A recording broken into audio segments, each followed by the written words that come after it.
Once upon a time, in a small village surrounded by dark forest, there lived a clever boy named Arjun and his mischievous sister, Meera.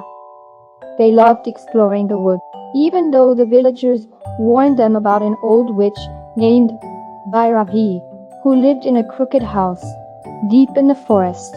Thus stay away from her, the villagers would say. She casts spells that cause trouble. But Arjun and Meera were curious. One sunny morning, they decided to venture into the forest to see if the stories were true. As they walked deeper into the woods, they found strange things: trees that whispered, flowers that glowed, and streams that flowed backward. Finally, they stumbled upon a small house made of twisted branches, with smoke curling out of its crooked chimney. This must be the witch house. Meera paused, her eyes wide.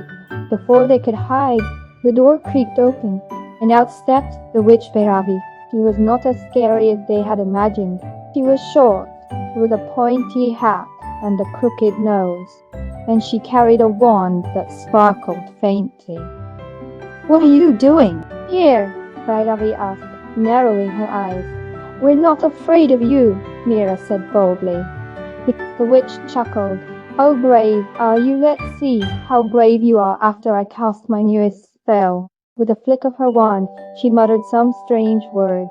Suddenly Arjun and Meera felt themselves changing, but instead of half turning into frogs or mice like Bhairavi had intended, something unexpected happened. Arjun grew taller and stronger, and Meera became light as a feather and could float in the air. "What?" Bhairavi gasped, looking at her wand. "That's not what was supposed to happen." Arjun laughed. "Your spell backfired, witch." Meera giggled as she floated higher, saying, "This is amazing. Your magic made us stronger, not weaker." The witch tried again, waving her wand frantically, but every spell she cast made things better for the siblings. Arjun gained super speed, and Meera discovered she could now talk to animals.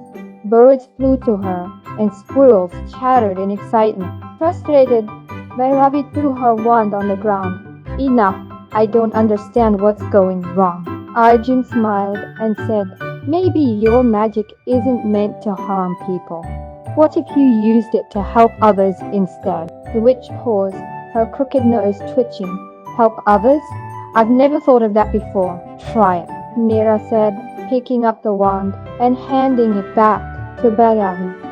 "You might like it." Bhairavi hesitated, then waved her wand over a wilted tree nearby. Instantly, the tree blossomed with flowers and fruit. She waved it again, and a dried-up stream started flowing with fresh, sparkling water. The forest seemed to brighten with every spell. "This feels nice," Bhairavi admitted, a small smile creeping onto her face. From that day on, the witch's crooked house became a magical place where the villagers could come for help. Bhairavi used her magic to grow crops, heal animals, and even light up the dark forest paths for travelers. Arjun and Meera became her friends and visited often, helping her discover new ways to use her spells for good. And so, the witch's magic was no longer feared but celebrated, all because two brave siblings showed her that kindness was the most powerful spell of all. Usi, end.